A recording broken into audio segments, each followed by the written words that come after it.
Бейтаныш адам бирөөнүн буюмун алып койсо, бул уурулук болуп саналат жана кылмышкерге карата милицияга арыз жазышат. Бирок кыздарды ала качканда көпчүлүк аны эмнегедир салт деп жаңы бактылуу жашоонун башталышын майрамдашат. Салт. Ал кандай пайда болгон? Кызды ала качкан тарап бул илгертеден эле келе жаткан салт дешет.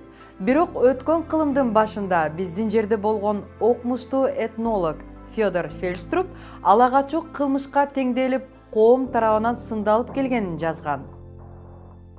Кызды үйүнө кайра алып келүү уят эмес. Ал айылдаштарынын милдети болуп келген. Ага өзү жактырган күйөөнү тандап беришкен. Бирок азыркы учурда бардыгы өзгөргөн.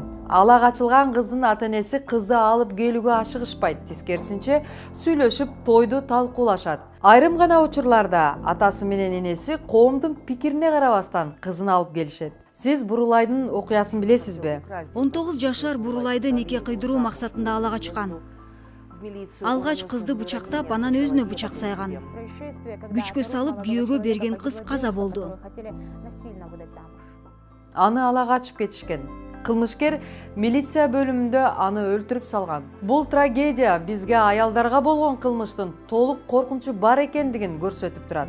Ошондой эле зомбулук көргөн, жардам сурап кайрылган аялдарга карата баардык коопсуздук чараларды башка кылмыштардын курмандыктары сыяктуу эле кароого муктаж экендигин көрсөтүп турат. Кыргызстанда ар бир 5-чи нике ала качуу аркылуу болот экен.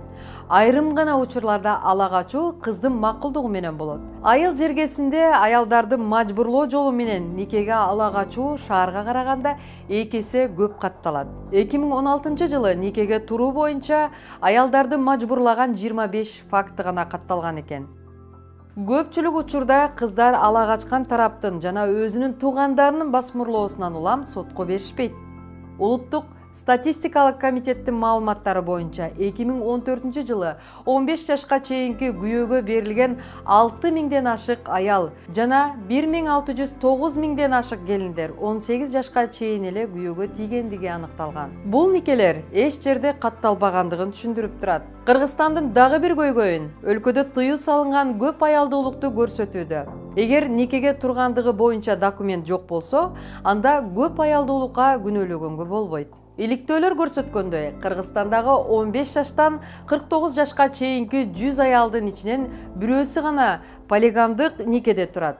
Ошол эле учурда көп аялдуулук айылга караганда шаарда көбүрөөк кездешет. Психологдор белгилегендей, мындай никеде бардыгы тең бактысыз. Биринчи аялы жолдошу аны сатып кеткенге арман кылса, экинчи аялы жалгыз гана сүйүктүү болбой калганына арман кылат. Балдары уялгандыктан үй бүлөлүк сырларды жашырууга туура келет. Ал эми жолдошу болсо кош милдеттерди аткарууга туура келет. Жыйынтыктоочу корутунду.